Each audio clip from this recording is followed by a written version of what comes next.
நண்பர் பேர் என்னது? அவரை கொஞ்சம் பேச சொல்லுங்க பாப்போம். அவர் கொஞ்சம் சிரிக்க சொல்லுங்க போதும். முடிஞ்சவர் பேசட்டும், இல்லாட்டி பரவாயில்ல விட்டுருங்க, தொந்தரவு பண்ண வேணாம். அவர் பேர் என்னது? அவர் பேரு எந்திரிச்சு போயிட போறாரு. என்னப்பா மணிமாறனா? சரி சொல்லுங்க. மணிமாறன் ஏதாவது கேள்வி இருந்தா கேளுங்களாட்டி வேற யாராவது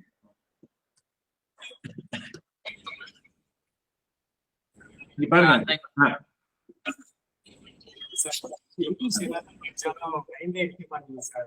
என்ன தம்பி? இங்கிலீஷ் லாங்குவேஜ்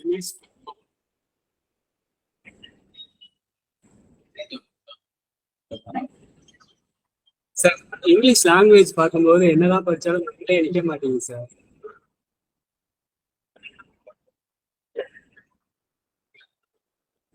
சார் உங்க இது மியூட் ஆயிருக்கு சார்.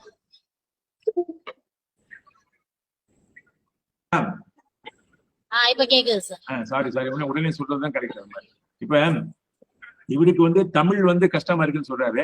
அப்ப அவர் வந்து ஆங்கிலம் கஷ்டமா இருக்குன்னு சொல்றது வந்து நிறைய பேருக்கு அது இயல்பு. ஏன்னா நம்மளுடைய தாய்மொழின்றது தமிழா இருக்கு.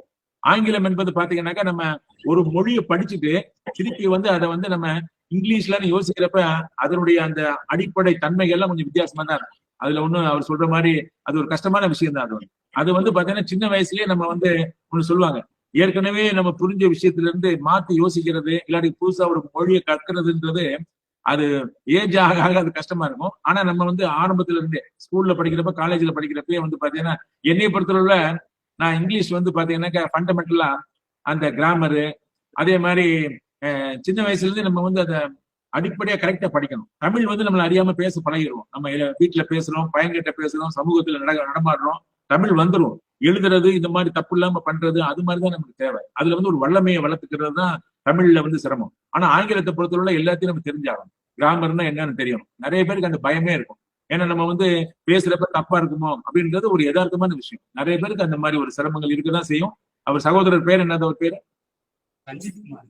ரஞ்சித் குமார் கேட்கறது ஒரு சரியான விஷயம் தான். வந்து நீங்க என்ன பண்ணணும்னாக்கா உங்களுக்கு வந்து அந்த இங்கிலீஷ் எங்கெங்க தேவை இருக்கோ அது ஒரு மினிமமான மார்க் இருந்தா நமக்கு போதும். இப்ப பேங்க் எக்ஸாம் இருக்கு, ஸ்டாஃப் செலெக்ஷன் எல்லாம் இருக்குனாக்கா ஒவ்வொரு செக்டார் இருக்கும்.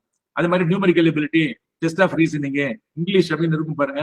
இப்ப கூட இந்த எஸ்எஸ்சியில வந்து இங்கிலீஷ்க்கு கட்டாயமா சிலர் கேள்வி கேட்பாங்க. அப்ப நீங்க என்ன பண்ணணும்னாக்கா என்ன மாதிரி விஷயத்த வந்து நம்ம கொஞ்சம் படிச்சு தெரிஞ்சுக்க முடியும். இப்ப எரர்ஸ் இன் இங்கிலீஷ் அப்படின்னு இருந்தாலும் சரி, அதே மாதிரி சினானிம்ஸ் ஆன்டனிம்ஸ் இருக்கிறது, இப்படி எல்லாம் சில விஷயங்களை வந்து பாத்தீங்கன்னாக்கா கொஞ்சம் சிரத்தை எடுத்து ஒன் வேர்ட் சப்ஸ்டியூட் மாதிரி இப்படி எல்லாம் இருக்கிறத வந்து நீங்க டெய்லி வந்து கொஞ்சம் கொஞ்சம் அப்படியே பேசி பேசி பழகிட்டே வந்தீங்கன்னாக்கா அதுல வந்து ஒரு மினிமமான மார்க் வாங்குற மாதிரி ரேங்க் வாங்கணும் அந்த மாதிரி நமக்கு வரணும்னு நினைச்சீங்கன்னாக்கா வேற ஏரியால உங்களுக்கு ஸ்ட்ராங்கா இருக்க ஏரியால நல்லா ஸ்கோர் பண்ணிட்டு.